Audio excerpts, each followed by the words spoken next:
Welcome everyone to the Unit 1 test study guide answer key. I'm going to go through each question on the study guide and make sure they're fully explained. So if you follow along, you should be in good shape for the test. So first we have key concepts and vocabulary. So there won't be a section like this on the test, but being able to answer these questions will be very helpful when you're explaining your answers on the test. So fill in the blanks to complete the sentences. Use the word bank to help you. We have the word bank down here. The pre-image and the image after a translation, rotation, and or reflection are always, otherwise congruent, similar. So after a translation, rotation, and reflection, they are always congruent. Those are our rigid transformations that preserve the size and the shape of a figure, which means they have the same shape and size. So we want to know that word congruent. It's going to be important for our test, and we'll see an example of a question like that soon. And then the pre-image and the image after a dilation are always similar. Awesome. All right, so moving on to our first question. We'll have a question very similar to this on the test. Explain why figure B is not the image of figure A after a rotation using center P. So if I draw with tracing paper, which you will be able to use on the test, figure A, put my pencil at P, and I trace this, and I rotated it, it looks pretty close, except for the fact that these aren't the same shape, right? So the rotation is generally the move that would take me from A to B, but A and B are not the same shape. Using the best math vocabulary in our explanation, figure A and B are not congruent. And when we have a rotation, the pre-image and the image are always congruent. So they are not congruent. So a rotation can't take one to the other, because we know that rotations and translations and rotations and reflections preserve the size and the shape of a figure. They preserve congruency. All right, awesome. So we want to use a good math vocabulary word of congruent in there, and then we can move on to number 2. A sequence of transformations was applied to a square in a coordinate plane. The transformations used were rotations, reflections, and translations. Which statement about the resulting figure is true? So we have a square, and we rotated it, we reflected it, and we translated it. What must be true about the resulting figure? It must be a square with the same side lengths as the original square. It must be a square, but the side lengths may be different from the original square. Excuse me. Can the side lengths be different if all we did was rotate, reflect, and translate? No. Whenever we rotate, reflect, and translate, the side lengths of the shape stay the same. It may be a rectangle, and all the side lengths may be different from the original square, but the angles must be the same. Again, rotating, reflecting, translating, we have the same shape, congruent shapes, same size, same angles, same side lengths. So it can't turn into a rectangle, it's a square. And the side lengths can't be different. And same thing for D. It can be a rectangle with at least one of the same side lengths as the original square. No, it can't turn into a rectangle. Okay, it's going to stay a square. So it must be a square with the same side lengths as the original square. Because rotations, reflections, and translations preserve congruency, they're always the same size and shape. So it's a key idea that's going to be early in the test. We want to make sure we understand the impact of translating, rotating, and reflecting a shape. Then we move on to question 3. We're going to start actually doing some of these transformations. Rectangle ABC will be translated, so the coordinates of B prime are 4, 3. What will the coordinates of D prime be when this translation is applied? So B is currently here at 2, 2. And they're telling us that B prime is here at 4, 3.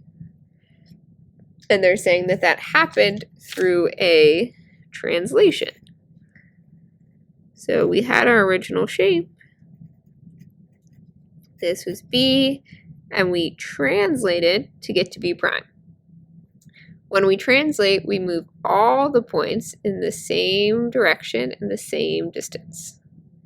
So we took B and we went right 1, 2, and then up 1. So we also have to move D then from its original location to get its image location, right 2 units, up 1. So we could do that, right 2, up 1, and that's going to be my new D prime. So that's the answer, and then it says what will the coordinates of D prime be? So I got to write that as a coordinate. D prime is going to be 4, negative 1. From the origin, right 4, down 1. Okay? So key idea of translations, right? We move all the points in the same distance and the same direction. So here we use this fact to find what the translation is and then apply it to point D. Okay, moving on to a rotations question. Rotate triangle ABC about the origin 90 degrees counterclockwise. So generally speaking, I know I have my triangle, ABC. The origin is my center, so I can put my pencil at the origin. And then I'm going to rotate 90 degrees clockwise, so it's going to look about like that. Or sorry, counterclockwise.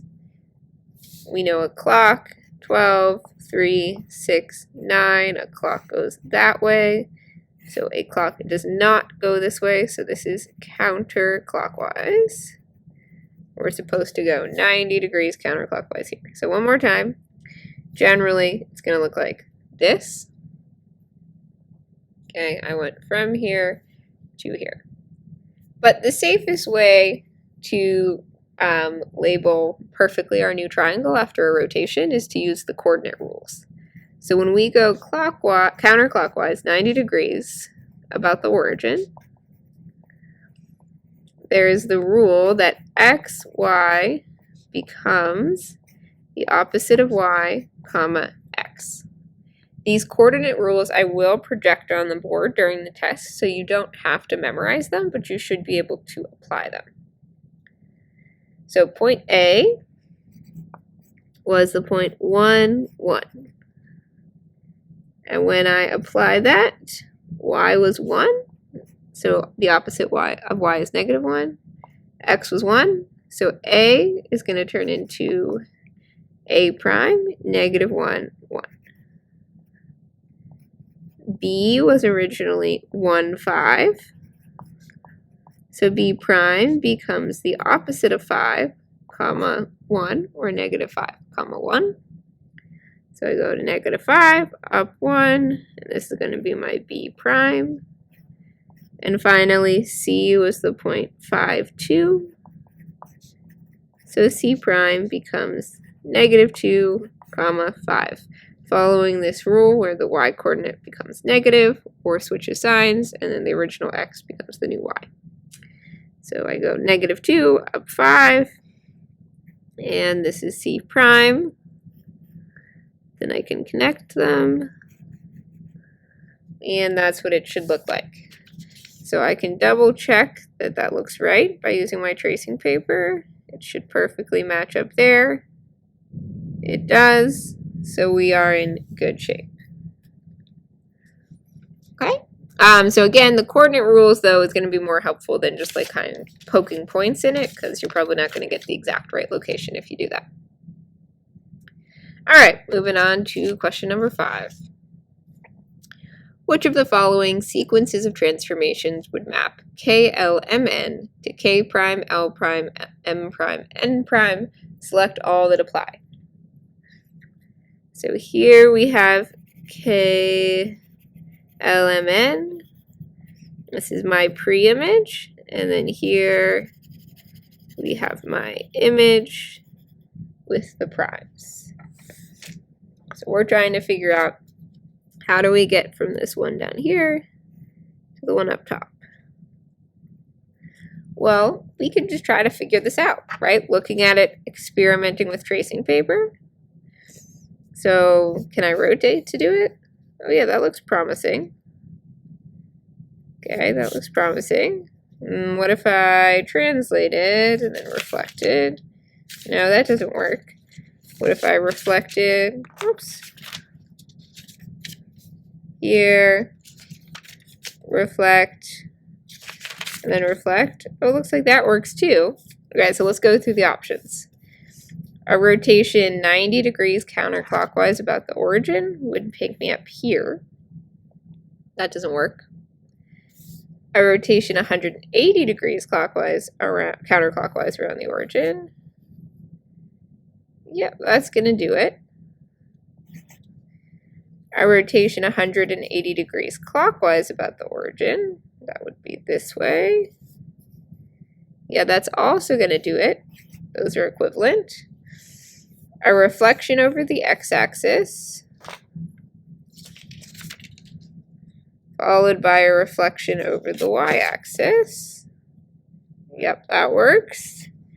And a reflection over the x-axis, followed by another reflection over the x-axis. That took us back to where we started, not to our image, so that one doesn't work. A key thing in this problem that I want to make sure you know is that rotating 180 degrees counterclockwise or clockwise about the origin is equivalent to reflecting over the x-axis and then the y. So those can be replaced with each other. They are equivalent. Okay? Yeah, they're equivalent. Cool. All right, moving right along. Write a sequence of transformations that will that takes pre-image triangle A to its image triangle B. So I need to get from A to B. There are multiple sequences of transformations that work. So a sample one, this is not the only answer, is I can look at this and see, well, it looks like I definitely need to reflect over the y-axis. Right, definitely I'm going to want to reflect this so it's facing the right way, and then it looks like I'm going to need to translate it. So I'm going to first reflect over the y-axis. We know when we reflect over a line, we count how many units are we away from that line, and then go that many units in the opposite direction. 3 away here, 3 away here, 2 away here, so 2 away here. You can think of this as like A prime after I've reflected over the x-axis, but then I need to translate. Not just generally translate, we got to write the specifics. So I've reflected, and I'm going to translate 1, 2 units to the right, and 1, 2 units up. So like from here to here, right 1, 2, up 1, 2. Right 2 units, and up 2 units. Now, you could have translated first and reflected second, and it would have looked a little different than this, which is totally fine. But as long as you have some sequence that takes A to B correctly, then that's going to work. Okay, and that'll be true for the test as well. For question 7, determine whether each pair of triangles are similar or not similar. Write your answer in the line below. So these two triangles are those similar triangles. When we want to figure out whether shapes are similar, we're thinking about, is there a scale factor that we could get from one of the corresponding side lengths to the other for all of them. So here's the longest side of this triangle. and here's the longest side of this triangle. This is 8 feet, this is 16 feet. So can we get 8 to 16? How do we get from 8 to 16? Well, we multiply by 2.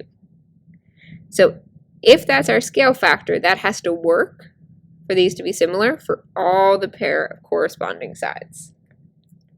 So that was my longest side. Here's my shortest side. I'm going from 5 to 10. If I multiply by 2, that takes me from 5 to 10, so that's looking promising.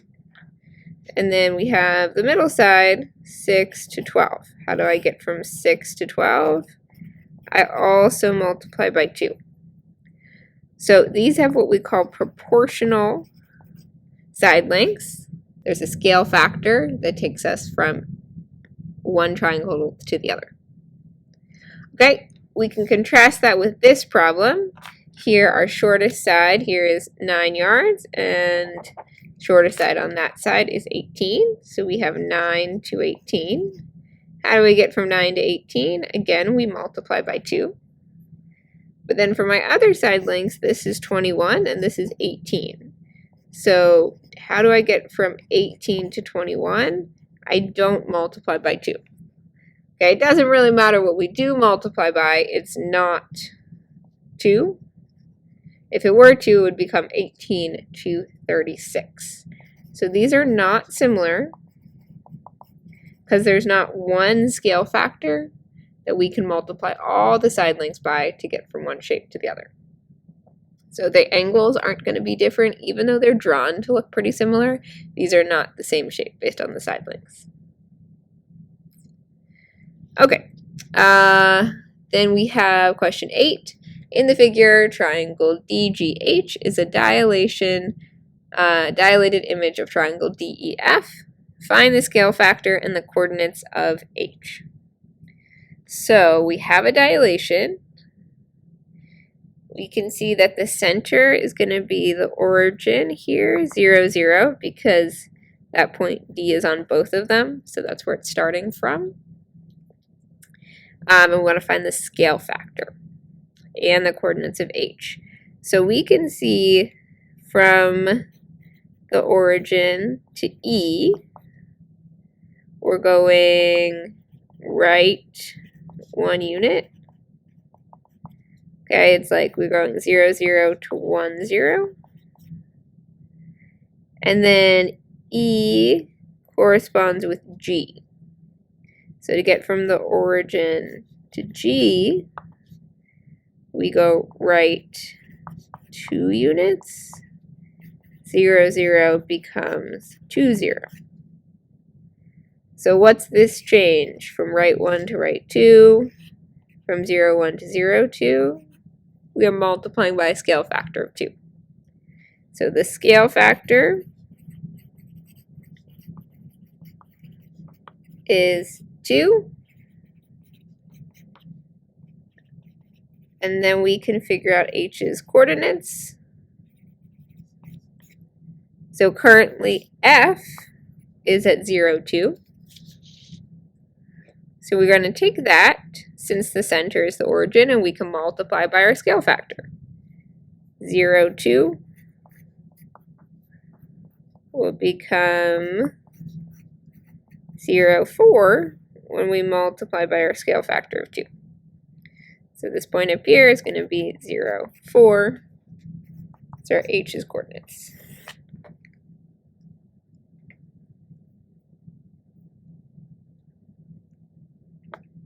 Okay, and on to the back. ABCD is congruent to EFGH. Describe a sequence of transformations that proves their congruency. So congruent shapes, same shape, same size. To prove two shapes are congruent, we can prove that there is a sequence of translations, reflections, and rotations that map one to the other. So we just need to figure out, basically, what is a sequence that will take one to the other. Doesn't matter in this case, based on how they worded it, which one we consider the pre-image and which one we consider the image. We just need to get one to the other. So first of all, with tracing paper, I can quickly see that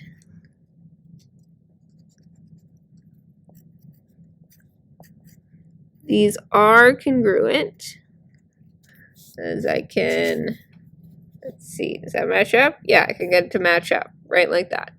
So we know these are congruent, but to prove they're congruent, we need to describe some sequence that will take one to the other. Now, it looks like, based on what I'm doing so far, that 180-degree rotation around the origin would get me there.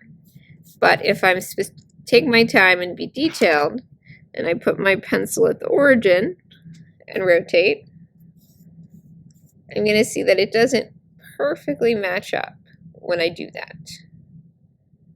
After I rotated 180 degrees with the origin as my center,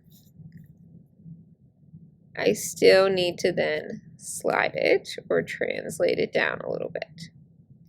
So we can begin, because it says a sequence of transformations, we're going to need to do two things. So we can begin first, rotate 180 degrees clockwise about the origin. We need all of that detail for full credit.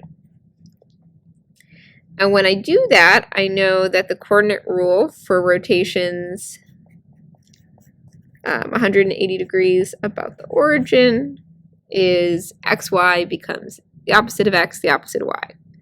So this was negative 1, 1. That's going to switch to positive 1, negative 1. D was negative 1, they're 2 technically. Yeah, counting by 2s, but the same idea. Left 1 unit or 1 square, up 3. So we're going to right 1 unit, down 3. And we can, of course, also use this to help or check with the rules. So we have this lined up when we rotate 180 degrees about the origin. And we're almost there, right? We did this, rotated 180 degrees about the origin. We get right there. We're almost there. But we're not perfectly matched up. We need to go down 1 unit and right 1 unit, and that's where it perfectly matches up. So I can see this here too, like I need to get this point to this point, there to there, because they correspond. So to do that, I'd go down 1, right 1. And just like we've been talking about in class, when we describe a translation, we need the direction and the unit. And that's it. So this isn't the only sequence of transformations that would map this to this. There's actually infinite different sequences that would. You just need to give one that works. So this is just sort of, again, a sample answer of one that works.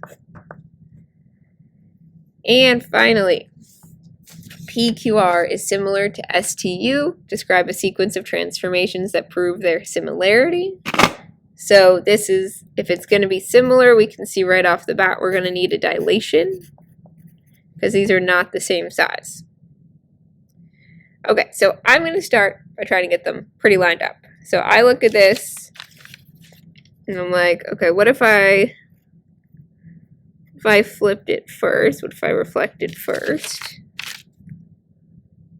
That seems promising. And then it looks like I could dilate. So I'm going to reflect over the x-axis.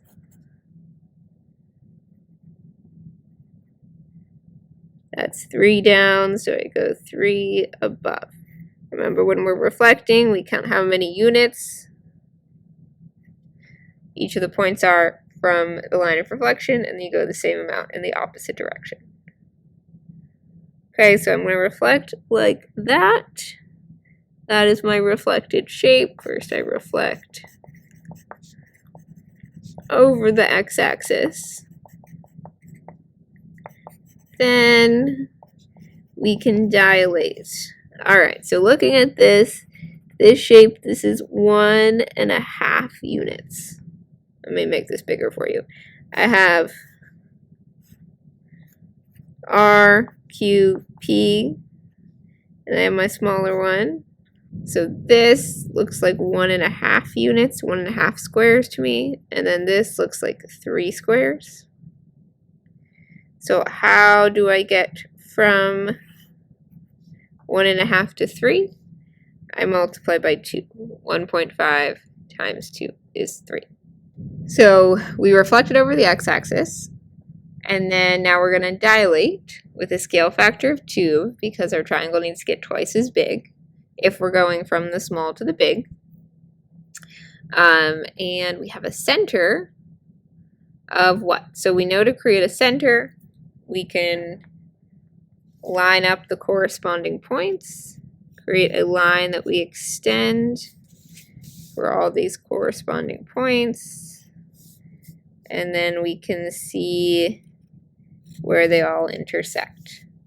And in this case, they all intersect at that point in the center, the origin, 0, 0. Okay, a little hard to see maybe, but that is the process. So whenever we want to describe that two shapes are similar, figure out which one is the pre-image or the image, if they tell us. In this case, they don't, so we can use either. And then describe some sequence of transformations that will take one to the other. It's going to include a dilation if they're different sizes. If they're facing different directions, it's going to include a reflection. We can translate if we need them to line up, like we did in this case, and rotate if they're spinning facing different ways. Right, so that's it. It's not an easy test, but it is this study guide, so pretty much exactly. So if you understand the study guide deeply, then you'll be able to do very well on the test. Okay, keep studying. Good job watching this video. Come back to it as much as you need, but be sure to also actually do the math yourself. Don't just watch this video, because that's not going to make you remember it enough. This is here to help you, and then you want to try the practice problems yourself again now that you understand them. Good luck, everyone.